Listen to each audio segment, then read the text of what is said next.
Well, let's put a tint on this canvas.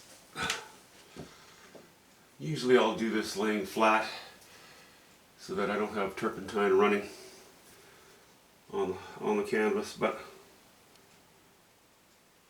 I'm inside. I'm kind of lazy. Don't have a flat work surface area handy. So I think what I'll just do is I'm going to grab, I have a little burnt sienna here, still sitting on the canvas, or sitting on the palette, left over from the other day. And rather than let it sit here and dry for another day on my palette, I may as well use it for tinting. That might even do it. I might not have to take anything out of the tube. We'll see. And I don't have a paintbrush at the moment that I want to completely destroy by scrubbing it in. So I'm just going to grab this foam brush. It's a 2-inch. And we'll just work it around. Whoop.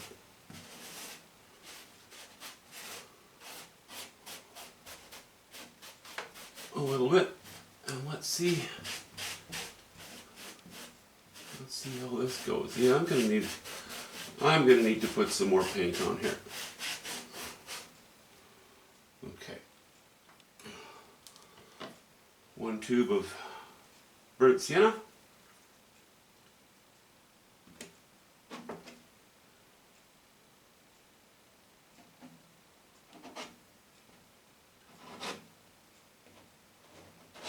There.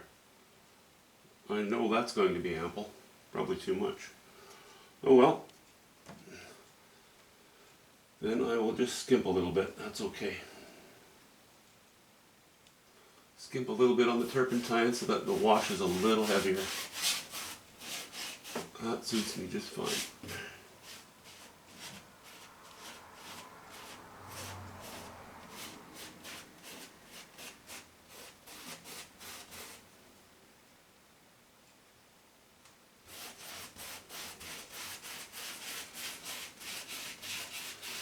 You know, the last painting that I worked on, I washed it in, and then I painted this guy, and then I revisited this guy and painted it again. Not changing it completely, but you know, modifying a little bit. And then I wasn't happy with it, so I painted it again. And eventually ended up with what I wanted. And I'm not overly fond of doing things that way. I'm more of an alla prima kind of guy. And for most of my paintings. And the reason for that is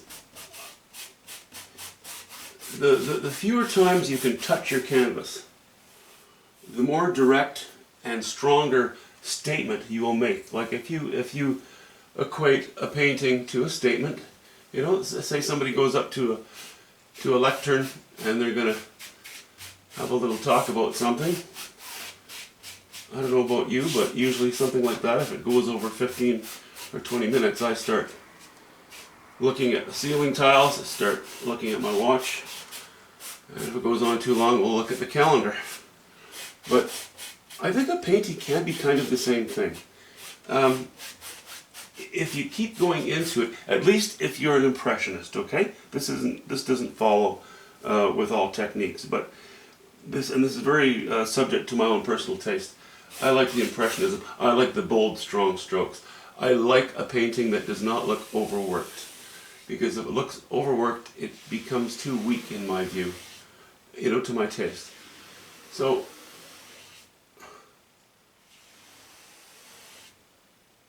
that's why, if you manage to get your statement in with as few attempts as possible, you will end up with a stronger painting, a more direct and bold statement. I like that. So the last painting did not turn out like that. It still turned out. I'm happy with it. but that revisiting all the time, every time you touch your painting, it becomes weaker and weaker and weaker. Now that does go for realism to some degree, but it goes in abundance to impressionism, to impressionist landscapes, to my techniques. Okay, I think that works.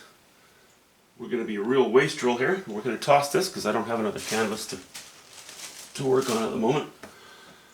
I don't think I'm going to start anything today. It's going to be wet for the rest of the day.